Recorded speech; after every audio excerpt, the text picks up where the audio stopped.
श्रीमद भागवत महापुराण स्कंद पहिला अध्याय 3 भगवंतांच्या अवतारांचे वर्णन। श्री गणेशाय नमः, श्री वासुदेवाय नमः, श्री स्वामी समर्थ। सूत म्हणतात, सृष्टीच्या प्रारंभी भगवंतांना लोकनिर्मितीची इच्छा उत्पन्न झाली, तेव्हा त्यांनी महतत्व आदींपासून 10 इंद्रिये, पंचमहाभूते आणि 1 मन अशा 16 कलांनी युक्त पुरुष रूप ग्रहण केले। पाण्यात पहुडून योगनिद्रा घेत असताना त्यांच्या नाभी सरोवरातून प्रकट झालेल्या कमळापासून भगवंतात्म्याच्या त्या विराट रूपाच्या अंगप्रत्यंगातच सर्व लोकांची कल्पना केली गेली आहे। ते विराट रूप भगवंतांचे विशुद्ध असे सत्वमय श्रेष्ठ रूप आहे।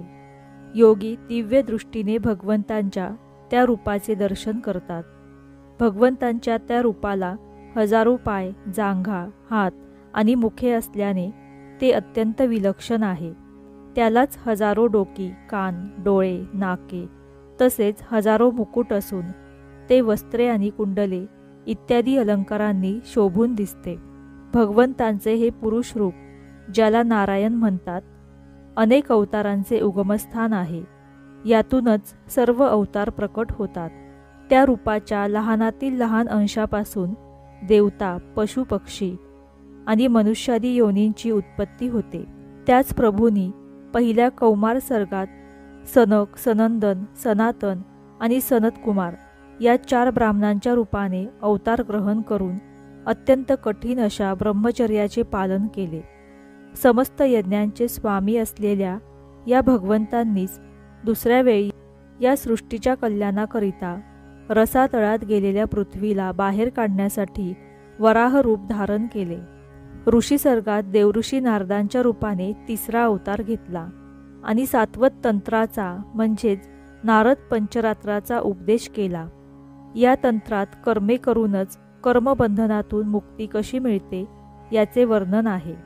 धर्मपत्नी मूर्तीपासून त्यांनी नरनारायणाच्या रूपाने 4था अवतार धारण केला। या अवतारात त्यांनी ऋषी होऊन मन आणि इंद्रियांचा संयम करून उग्र तपश्चर्या केली। 5व्या अवतारात हे सिद्धांचे स्वामी कपिल रूपाने प्रकट झाले आणि त्यांनी काळाच्या ओघात लुप्त झालेले तत्वनिर्णय करणारे सांख्यशास्त्र आसुरी नामक ब्राह्मणाला सांगितले। अनुसयेने वर मागितल्यावरून 6व्या अवतारात ते अत्रिपुत्र दत्तात्रय झाले। या अवतारात त्यांनी अलर्क, प्रल्हाद आदींना ब्रह्मज्ञानाचा उपदेश केला। 7व्या वेळेला रुची प्रजापतीच्या आकुती नामक पत्नीपासून यज्ञ रूपाने अवतार धारण केला आणि आपले पुत्र याम इत्यादी देवांच्यासह स्वयंभू मन्वंतराचे संरक्षण केले। भगवंतांनी ऋषभदेवाच्या रूपाने नाभिराजाची पत्नी मेरुदेवीपासून 8वा अवतार धारण केला। या रूपाने सर्व आश्रमांच्या लोकांना वंदनीय असणारा परमहंस मार्ग दाखवला। हे ऋषींनो, ऋषींची प्रार्थना केल्यावरून 9व्या वेळी ते पृथुराजाच्या रूपाने अवतीर्ण झाले। या अवतारात त्यांनी पृथ्वीतून सर्व औषधी उत्पन्न केल्या।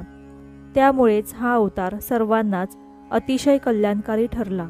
चक्षुष मन्वंतराच्या शेवटी जेव्हा त्रैलोक्य समुद्रात बुडू लागले होते, तेव्हा त्यांनी मत्स्य रूपाने 10वा अवतार घेतला आणि पृथ्वीरूपी नौकेत बसवून वैवस्वत मनूचे रक्षण केले। देवता आणि दैत्य समुद्र मंथन करीत असताना 11व्या अवतारात भगवंतांनी कासरूपाने मंदराचल पर्वताला आपल्या पाठीचा आधार दिला। धन्वंतरीच्या रूपात 12वा अवतार धारण करून अमृत घेऊन समुद्रातून ते प्रकट झाले आणि 13वा अवतार मोहिनी रूपाने धारण करून दैत्यांना मोहित करून देवांना अमृत पाजले। 14व्या अवतारात त्यांनी नरसिंह रूप धारण केले आणि अत्यंत बलाढ्य अशा दैत्यराज हिरण्यकशिपूची छाती आपल्या नखांनी अशी फाडली की जसा चटई विणणारा गवताची काडी मधूनच चिरतो। 15व्या वेळी वामन रूप धारण करून भगवंत बळीच्या यज्ञात आले। त्रैलोक्य मिळवण्यासाठी केवळ 3 पावले ठेवण्याइतकी जमीन मागितली। 16व्या परशुराम अवतारात राजे लोक ब्राह्मणांचा द्रोह करणारे झाले आहेत असे पाहून क्रोधाने त्यांनी 21 वेळा पृथ्वी क्षत्रिय केली. यानंतर 17व्या अवतारात पराश ऋषींपासून सत्यवतीच्या ठिकाणी व्यास रूपाने भगवंत अवतीर्ण झाले. लोकांची जाण आणि ग्रहण शक्ती कमी झाल्याचे पाहून त्यांनी वेदरूपी वृक्षाच्या अनेक शाखा तयार केल्या. देवतांचे कार्य करणाऱ्या इच्छेने 18व्या वेळी राजाच्या रूपाने रामावतार धारण करून सेतुबंधन, रावणवध अशा शौर्याच्या अनेक लीला केल्या. 19व्या आणि 20व्या अवतारात त्यांनी यदुवंशात बलराम आणि श्रीकृष्ण या नावांनी प्रकट होऊन पृथ्वीवरील दृष्टांचा भार कमी केला. यानंतर कलियुग आल्यावर देवतांचा द्वेष करणाऱ्या दैत्यांना मोहित करण्यासाठी मगध देशात म्हणजे बिहारमध्ये जनाच्या पुत्राच्या रूपाने त्यांचा बुद्धावतार होईल. यापुढे जेव्हा कलियुग समाप्त होण्याचा काळ येईल आणि राजे लोक लुटारूसारखे बनतील, तेव्हा जगाचे रक्षण करण्यासाठी भगवान विष्णू यश नावाच्या ब्राह्मणाच्या घरी कल्की रूपाने अवतार घेतील. वरील 22 अवतारांखेरीज हंस आणि हयग्रीव हे 2 अवतार धरून 24 अवतार होतात. हे ऋषींनो, एखाद्या न आटणाऱ्या सरोवरातून जसे असंख्य छोटे छोटे प्रवाह निघतात, त्याचप्रमाणे सत्वनिधी भगवान श्रीहरींचे असंख्य अवतार होतात. ऋषी, मनु, देव, प्रजापती, मनुपुत्र आणि असेच जितके महान शक्तिशाली आहेत, हे सर्व भगवंतांचे अंशावतार किंवा कलावतार आहेत. परंतु श्रीकृष्ण स्वतः भगवंत आहेत. जेव्हा प्रजा दैत्यांच्या अत्याचारांनी व्याकुळ होते, तेव्हा युगायुगात अनेक रूपे धारण करून भगवंत प्रजेचे रक्षण करतात. भगवंतांच्या दिव्य जन्मांचीही रहस्यमय कथा जो मनुष्य एकाग्र चित्ताने सायंकाळी आणि प्रातःकाळी भक्तीने पठन करतो, तो सर्व दुःखांपासून मुक्त होतो. निराकार चिन्मय भगवंतांचे जे हे स्थूल जगदाकार रूप आहे, ते त्यांच्याच मायेच्या महत्त्ववादी गुणांनी भगवंतावर कल्पिले आहे. जसा अल्पबुद्धी माणूस ढगांचा आकाशांवर आणि धुळीचा वायूवर आरोप करतो, त्याचप्रमाणे अविवेकी पुरुष साक्षी असलेल्या आत्म्यावर दृश्य जगताचा आरोप करतो. या स्थूल रूपाच्या पलीकडे भगवंतांचे एक सूक्ष्म अव्यक्तीय रूप आहे, ज्याला स्थूलासारखा आकार नाही, जे पाहता किंवा ऐकता येत नाही, तेच त्यांचे सूक्ष्म शरीर आहे. याच आत्म्याचा प्रवेश झाला की त्याला जीव असे म्हणतात व त्यांचाच वारंवार जन्म होतो. अविद्येमुळेच आत्म्यावर या सूक्ष्म आणि स्थूल शरीराचा आरोप केला जातो. ज्याप्रमाणे आत्मस्वरूपाच्या ज्ञानामुळे हा आरोप नाहीसा होतो, त्याचवेळी ब्रह्माचा साक्षात्कार होतो.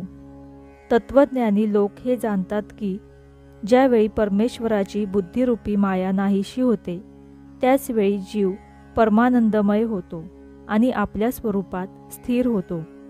वास्तविक ज्यांना जन्म कर्म नाही, त्या हृदयेश्वर भगवंतांच्या मायाश्रित जन्मकर्मांचे तत्वज्ञानी लोक याचे काय वर्णन करतात. कारण भगवंतांचे जन्म कर्म वेदांचे गोपनीय असे रहस्य आहे. भगवंतांची लीला निश्चित कार्य करणारी आहे. ते लीलेनेच या सृष्टीची उत्पत्ती, पालन आणि संहार करतात, परंतु त्यात आसक्त होत नाहीत. प्राण्यांच्या अंतःकरणात गुप्तपणे राहून ज्ञानेंद्रिये आणि मनाचे नियंत्रण करून त्या विषयांना ग्रहणही करतात, परंतु ते स्वतंत्र असल्याने त्यांपासून अलिप्त राहतात. ज्याप्रमाणे अज्ञानी मनुष्य नटांनी केलेल्या करामती समजू शकत नाही, त्याप्रमाणे आपले संकल्प आणि देववाणीद्वारा भगवंतांनी प्रकट केलेल्या या अनंत नाम आणि रूपांना, तसेच त्यांच्या लीलांना अल्पबुद्धी जीव अनेक तर्क आणि युक्तींनी ओळखू शकत नाही. चक्रपाणी भगवंतांची शक्ती आणि पराक्रम अनंत आहेत. ते सर्व जगताच्या पलीकडचे आहेत. जो नेहमी निष्कपट भावनेने त्यांच्या दिव्य चरणकमलांच्या सुगंधाचे सेवन करतो, तोच त्यांचे स्वरूप किंवा लीलांच्या रहस्यांना जाणू शकतो. हे ऋषींनो, आपण मोठे भाग्यशाली आहात, कारण सर्वांचे स्वामी असणाऱ्या भगवान श्रीकृष्णांविषयी आत्मभाव ठेवून त्यांच्यावर अनन्य प्रेम करीत आहात. त्यामुळे या जन्ममरणरूप संसारात परत यावे लागत नाही. भगवान वेदव्यासांनी हे वेदतुल्य भगवत चरित्राने परिपूर्ण असे भागवत नावाचे पुराण लिहिले आहे. त्यांनी हे प्रशंसनीय कल्याणकारी महापुराण लोकांच्या परम कल्याणासाठी आपल्या आत्मज्ञान शिरोमणी पुत्राला सांगितले. यात सर्व वेद आणि इतिहासांचे सार संग्रहित केले आहे. शुकदेवांनी हे महाराज परीक्षिताला ऐकवले. त्यावेळी परीक्षित सभोवताली श्रेष्ठ ऋषींसह आमरण उपोषणाचे व्रत घेऊन गंगा तटाकी बसला होता. भगवान श्रीकृष्ण जेव्हा धर्म, ज्ञान इत्यादींसह आपल्या परमधामाला गेले, तेव्हा या कलियुगातील जे लोक अज्ञानरूपी अंधकाराने अंध झाले, त्यांच्यासाठी हा पुराणरूपी सूर्य उगवला. हे ऋषींनो, जेव्हा महातेजस्वी श्री शुक तेथे या पुराणाची कथा सांगत होते, तेव्हा मी तेथे बसलो होतो. तेथे मी त्यांच्या कृपापूर्ण संमतीने अध्ययन केले. माझे जसे अध्ययन झाले आणि माझ्या बुद्धीने ते जितके ग्रहण केले, त्यानुसार मी आपणास सांगेल. अशा रीतीने श्रीमद भागवत महापुराण स्कंद पहिला अध्याय 3 समाप्त. श्री वासुदेवाय नमः. श्री स्वामी समर्थ.